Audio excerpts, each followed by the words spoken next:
지금 이런 일도 있다고 해요. 네. 지금 타이틀을 보면 임신 중일 때 네. 남편이 다른 여자와 결혼식을 올렸다네요? 근데 여기에 시대까지 가세한 기막힌 두 집 살림이었다. 저희 이렇게 얘기를 하는데 오늘 쭉 이런 특집을 했잖아요. 거의 특집처럼 했는데 이 마지막 주제가 이 정말 방점을 찍어주는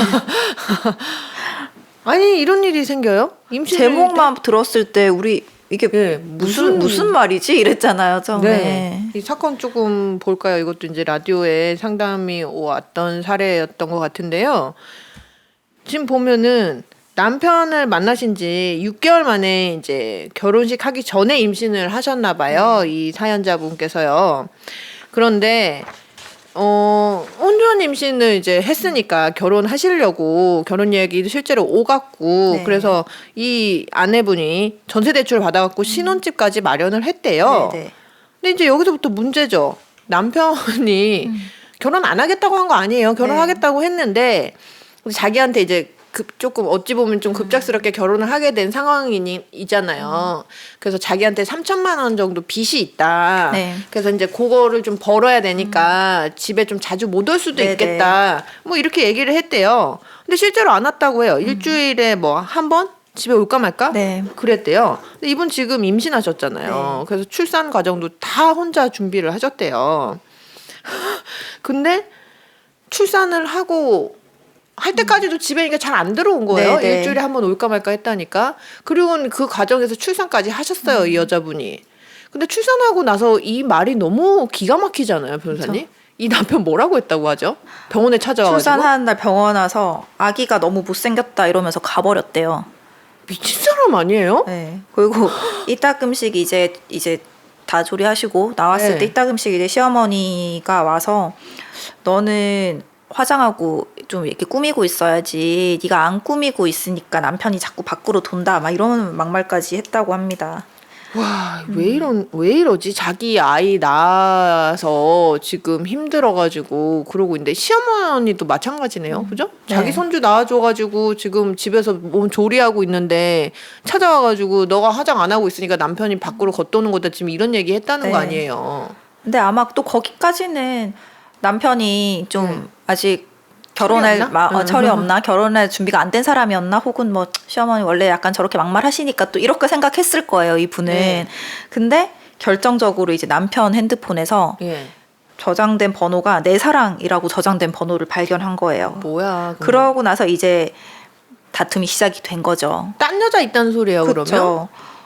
그 번호가 본인 번호가 아닌 이상 그렇죠. 내 사랑이면 뭐, 남편이 네. 어떤 누구한테 내 사랑이라고 그 저장을 해놔요. 그쵸. 근데 이제 다투고 나서는 네. 또 이제 집에 안 들어오기 시작하고. 네. 근데 이게 진짜 이제 여기서부터가 진짜 기가 막힌 거죠. 이제 피크죠. 예. 이제 피크.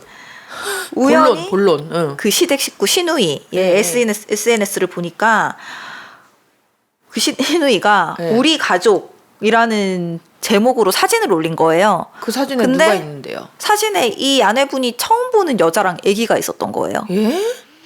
알고 봤더니 이 여자가 그 시어머니 가게에서 일하는 직원이에요. 그러니까 네. 이 시어머니가 알고 있던 사람인 거죠. 이 남편이 밖에서 모르는 그러네요. 여자도 아니고 시어머니도 알고 있던 평소에 그 시어머니가 칭찬하던 여직원이었대요. 심지어. 그러니까 이 지금 아내분한테 우리 가게에 어떤 애가 있는데 참 예쁘고 뭐 일도 잘하고 참 착해 좋아 뭐 이렇게 칭찬했던 사람이 아기를 안고 지금 근데 우리 가족이라고 근데 사진에 이제 신우이 SNS에 그 여자와 아기가 우리 가족이라는 그 제목 하에 그 사진이 있는 거죠. 와 진짜 이거 이제 설렁하셨을 거 아니에요. 얼마나 그러니까 놀래요. 이제 그 여자 SNS를 들어가 보니까 예. 남자랑 자기 남편이랑 네. 결혼도 하고 예. 신혼여행까지 간 거예요. 참 그러니까 바꿔 얘기하면 그거잖아요. 지금 이 아내분이 임신하고 있을 때 지금 그 다른 여자랑 결혼식 올리고 그쵸. 네. 그다음에 이 아내분이 출산하고 있을 때 그 다른 여자도 임신을 하고 있고 막 네. 지금 이 난장판이네 난장판. 그러니까요.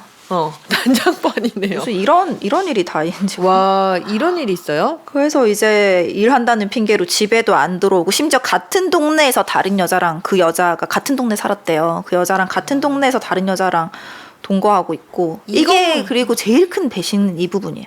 나 빼고 다 알고 있었던 거예요. 시댁 식구들. 바보 된 거잖아요. 예. 나만. 네. 아니 이 시댁 식구도 약간 일반적인 그 사고 방식을 가진 사람들이 아니네요. 그쵸.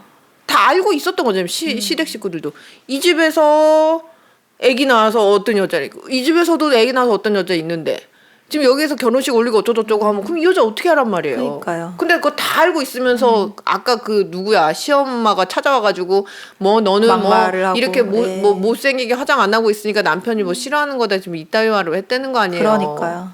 와 이게 무슨 우울증 걸리실만 하죠. 그러니까. 이분 우울증에 굉장히 시달리고 있다고 해요. 심지어 이 아내분이 예. 남편이랑 좀 얘기 좀 하려고 해야죠. 집에 예, 안 들어오니까. 연락도 안 받고 집에도 예. 안 들어오니까 이 여자랑 살고 있는 그 빌라에 찾아가서 불러냈더니 예. 이 여자가 주거 침입으로 자기를 고소를 했다는 거예요. 지금 현관 앞에서 남편을 부르기만 했다는 거잖아요. 네네. 근데 주거 침입이 되나요? 그러니까 그건 이제 좀 살펴봐야겠지만 뭐 그 꼭 집이 아니더라도 공용으로 사용하는 현관, 엘리베이터 이런 것도 계단 그 뭐 이런데? 주거 침입의 객체는 될 수 있어요. 예. 참 그리고 이걸 보면 처음에는 저는 임신 중일 때 결혼식을 올린 이 결혼한 여자분은 예. 모르고 있지 않았나 했는데 알고 봤더니 그것도 아니네요. 다 아나 봐요. 이 사연자님이 있다는 사실을 알고 예. 그러니까 자기들끼리 시댁 가족들과 비밀, 자기가 포함된 그런 비밀 SNS 계정을 따로 만들고 그렇게 한 거죠. 정말 이해가 안 돼서 이 글을 읽으면서도 한 번에 이해가 잘 안 돼서 너무 상식적이지가 않아가지고. 저도요. 예. 그리고 보면은 이 부인을 만나기 전부터 어떤 관계가 있었던 사이가 아닐까라는 생각도 좀 드는 게 예. 남편을 만난 지 6개월 만에 혼전 임신을 하셨잖아요. 이 사연자분이. 네네. 근데 이제 그래서 이제 결혼을 하기로 했는데 그때 이미 남편이 자기 집에 잘 못 들어온다고 얘기를 한 거예요. 그렇네요. 그러니까 이미 만나고 있었던 상당 기간 관계가 지속됐던 사이일 수도 있을 것 같고 뭐 그럴 누가 수도 먼저일지 있겠네요. 모르는 사이인 건 아무튼 맞지만 일단은 이 남편과 가족들 플러스 알고도 이렇게 결혼을 한 이 만약에 그 여자가 그 상대방 그 알았다면, 여자까지도 정말 뭐 이해하기가 황당하죠. 힘들죠. 정말 황당한 사건입니다. 이 남편 일단 남편이 제일 문제잖아요. 지금 여러 문제자가 있는데 남편한테는 어떤 책임을 좀 물을 수 있을까요? 남편은 일단 그 부정행위, 네. 재판상 이혼 사유 중에 부정행위, 그리고 그때 우리 했었던 아기의 유기에도 당연히 해당. 아기랑 엄마 놔두고 지금 들어오지도 않고 이러잖아요.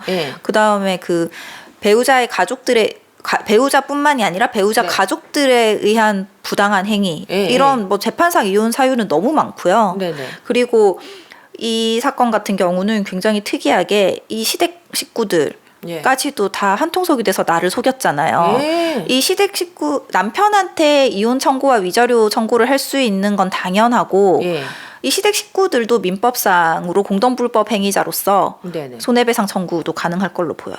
아, 그러면 근데 지금 요 사연에는 이제 명확하게 나오지는 않았는데 이 남자가 누구랑 혼인 신고를 한지는 지금 모르겠어요. 근데 대충 사연만 봤을 때는 앞에 분이랑 한 것 같지는 않긴 한데.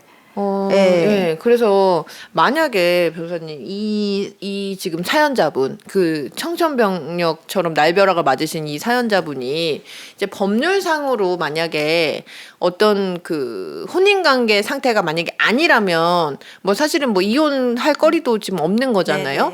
그런데 어쨌든 피해는 보신 건 맞잖아요. 그럼요. 그러면 이럴 때는 어떻게 대처를 이 좀 할 수 경우의 있을까요? 사연자님 같은 경우는 사실혼 관계에 있다라고 볼 수 있죠. 볼 수 있는 가능성이 크고요. 물론 이렇게 자세히 이 상황을 알 수는 들여다보지는 못하지만 충분히 사실혼 배우자라고 볼 수가 있고 사실혼 배우자의 경우에도 위자료 청구나 재산분할 청구 당연히 가능합니다. 그리고 아까 말씀드렸다시피 그 시댁 식구들에 대해서도 민법상에 손해배상 청구, 공동불법 행위자, 그 시누이 시어머니 공동불법 행위자로 해서 손해배상 청구도 가능할 것 같습니다. 지금 보면은 그죠? 이 남편뿐만이 아니고 이 시댁 사람들도 너무 괘씸해요. 그러니까요. 아무리 자기 아들이 자기 자식이 중에도 남의 자식은 안 중합니까? 거기다가 자기 자식 아들 아이도 출산한 며느리잖아요. 근데 어쩌면 이렇게 안면 몰수를 하고 이렇게 사람을 상처를 주는 맞아요. 행동을 할 수가 있어요. 이거 네. 너무 비상식적이어가지고 깜짝 놀랐어요. 이게 무슨 일인가 했어요. 제목을 봐도 이해가 잘 안 네. 되는, 와닿지가 않아서 이해가 안 되는 그런 아유, 사건이었습니다. 참. 이거 어떻게 보면 두 집 살림한 거잖아요, 남자가. 그쵸. 이러면 통상 만약에 손해배상 청구하면 그래도 좀 나오나요, 위자료가? 위자료 청구 꽤 많이 나올 것 같고요. 네. 그리고 위자료 플러스 어쨌든 사실혼 관계 배우자도 물론 이 혼인 기간이 길어 보이지는 않지만 네. 재산 분할로서도 일정 부분 받을 수 있으실 것 같아요. 네. 네, 일단 너무 황당한 일을 겪으셔가지고 상심이 엄청 크실 것 같은데 아이가 또 있으시니까 좀 이렇게 마음 잘 추스르시고 네. 좀 잘 대처하셨으면 좋겠어요. 네. 저희가 사실은 막 그렇게 해야지라고 예상한 건 아니었는데 뭐 자의반 타의반 이렇게 좀 네. 가정 사건들이었어요. 네. 근데 너무 기가 막힌 사건들이 많아서 이거 우리 어떻게 보면 뒷방판 사랑과 전쟁이라고 해도 무방할 정도의 네. 사건들을 이야기를 했잖아요. 네, 네. 근데 이제 우리 송 변호사님 계시니까 여러분들 뭐 있으면 보내주세요. 그럼 우리 송 변호사님께서 다 뭐 필요한 법률 조언들 해주실 거고 또 같이 이야기도 나눠볼 수 있잖아요. 맞아요. 빨리 말씀 좀 네, 해주세요. 좀 많이 보내주시고 그리고 이게 뭐 꼭 제가 어떤 법률적인 조언을 하고 뭐 이런 차원도 있지만 이 부부간의 어떤 문제라든지 이런 거는 참 가까운 사람들에게 오히려 더 얘기하기 힘들죠. 힘들어서 어디 얘기할 데가 없어서 속 끓이시는 경우가 굉장히 많잖아요. 저도 상담하다 보면 변호사님 저 아무한테도 얘기 못했는데 이렇게 얘기라도 하니까 좀 살 것 같아요. 이렇게 말씀하시는 분들이 계세요. 맞아요. 그러니까 꼭 뭐 실질적으로 뭐 이혼을 한다 안 한다 뭐 어떻게 해야 된다 법적으로 해야 된다 뭐 이런 걸 떠나서 그냥 편하게 나를 맞아요. 모르는 사람들과 좀 진솔하게 얘기를 하는 것만으로도 이게 도움이 좀, 될 수 네. 있으니까 편하게 사연 많이 보내주셨으면 네, 좋겠습니다. 맞아요. 그래서 이렇게 좀 저희한테 나도 이렇게 진짜 좀 답답한 일이 있다라고 이렇게 있으시면 저희한테 이렇게 좀 사연 보내주세요. 네. 그러면 저희가 뭐 혹시 필요한 부분, 조언 드릴 수 있는 부분 또 조언도 드리고 같이 이렇게 한번 이렇게 막 이야기해보면서 답답한 부분 이런 거 같이 이야기 나눠보면 어떨까 이런 네. 생각이 들어서 여러분들 그런 거 있으시면 저희 뒷방에다가 좀 남겨주시고 만약에 이렇게 뭐 좀 공개돼서 좀 그렇다라고 하면 뭐 여러분들 저희 112 케이스 골뱅이 네이버.com 다 아시죠? 이 메일 주소 아마 링크를 올려주실 것 같은데 이거 여기다 보시고 사연 보내주세요. 고생 많으셨습니다. 수고하셨습니다.